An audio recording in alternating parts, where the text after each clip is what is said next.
Meu nome é Tassi Raniel, sou do segundo E e eu vou falar um pouco sobre a história dos tubos da física. Bom, é óbvio afirmar que a física está presente em praticamente tudo no nosso cotidiano. Em alguns momentos podemos ouvir sons que vêm de alguns instrumentos, como por exemplo os de sopro.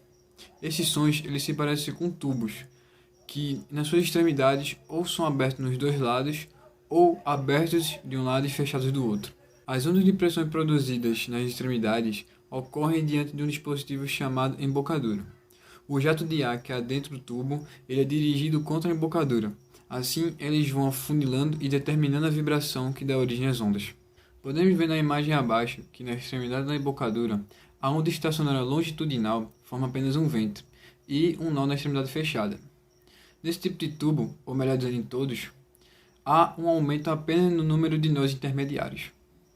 Podemos ver que na figura abaixo, a onda estacionária longitudinal apresenta um ventre nas duas extremidades, onde a maneira mais simples de se fazer vibrar corresponde a um nó no ponto central, e podemos ver que a cada novo tipo de vibração surge mais um nó intermediário.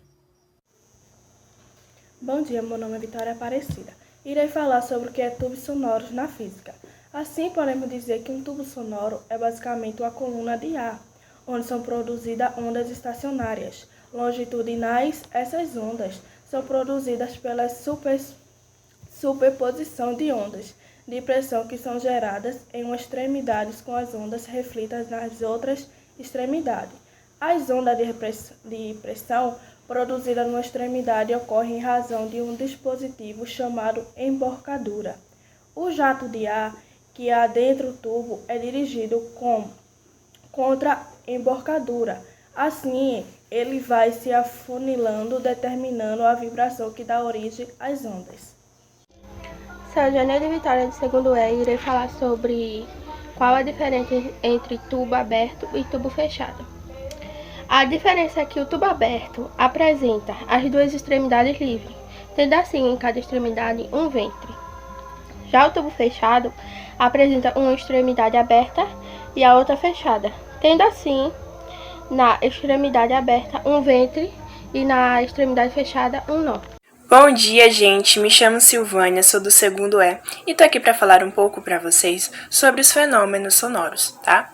O som tem propriedades ondulatórias, ou seja, ele vai sofrer diversos fenômenos, tais como refração, difração e também interferência. Neste último, duas ou mais ondas sonoras, elas podem tanto ser somadas como anuladas. Isso vai depender da sua posição em que se encontram, tá? Da posição em que se encontram.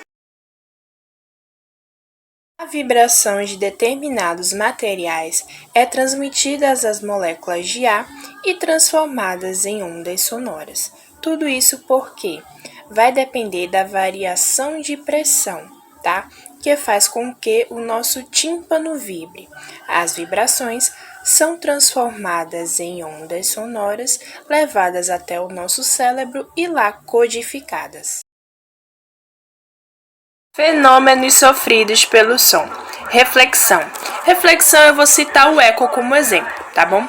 Quando a gente fala alguma coisa, o som vai, e quando encontra uma parede, ele volta, muitas das vezes com uma distorção. Existem alguns meios de abafar as ondas sonoras, como exemplo, as câmeras anecoicas, tá bom? Vamos lá para um exemplo mais prático para vocês entenderem melhor. A absorção não vai deixar a difração saber da fofoca, não. De maneira nenhuma. Ele vai guardar para ele de uma maneira que nenhum fenômeno externo consiga saber daquela informação. Vamos mais adiante para a gente entender melhor sobre essa tal da fofoca. Refração. Refração, ele vai mudar de meio e vai sofrer mudanças na sua velocidade. Um exemplo especial, disso é o exame de ultrassonografia, tá certo? Difração. Ó o fofoqueiro aí. Difração é quando ele sofre alterações quando ele atravessa os seus obstáculos, ou seja, ele sofre para poder saber da fofoca, tá vendo? Ele passa em qualquer brechinha que tiver, na porta, no chão, no telhado, a difração quer saber da informação e passa a informação. Interferência. Interferência, como o próprio nome já diz, ele vai se sobrepor, ele vai interferir, tá? Ele vai se sobrepor às ondas sonoras, tá bom? Isso acontece muito no cinema, no teatro, tá certo? Isso acontece porque ele vai tampar alguns espaços, né, do local para que haja o mínimo possível desse fenômeno ser destrutivo. Um eco é uma reflexão de som que chega ao ouvinte pouco tempo depois do som direto, e assim a gente consegue distinguir do som emitido ao som refletido. Ele chega após um segundo.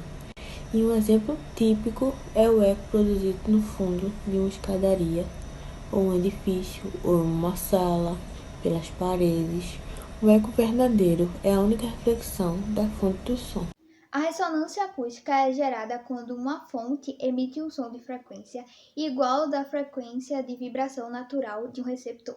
Como toda ressonância, acontece uma espécie de amplificação do som, ou seja, aumenta a intensidade.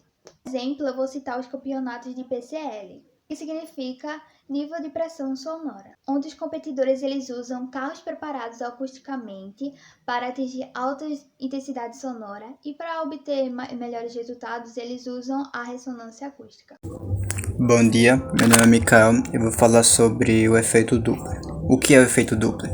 O efeito Doppler é um fenômeno físico ondulatório que ocorre quando existe aproximação ou afastamento relativo entre uma fonte de ondas e um observador. Esse fenômeno acontece pelo fato que a velocidade de propagação de uma onda, seja ela qual for, depende exclusivamente do meio pela qual essa onda se propaga. Assim, mesmo que a fonte das ondas do observador mova-se, a velocidade de propagação da onda não será alterada. No entanto, ocorrerá uma variação no comprimento de onda e na frequência da onda captada pelo observador. A gente pode pegar como exemplo uma ambulância. Tipo, você tá parado numa rua, aí você vê uma ambulância de longe, você não vai escutar a sirene dela em si alta. Mas conforme ela vai se aproximando, você vai conseguindo escutar ainda mais alto o barulho que ela faz. Passando do seu lado, ela fica muito alta, e conforme ela vai se afastando, o som vai diminuindo mais ainda. A velocidade do som é a rapidez em que uma onda sonora é capaz de se propagar através do espaço. Ela depende do meio em que uma onda se propaga, mas também de outros fatores a eles relacionados, como a temperatura e a pressão. As ondas sonoras podem sofrer uma refração ao atravessar meios de elasticidade diferentes, sofrendo assim mudanças de velocidades.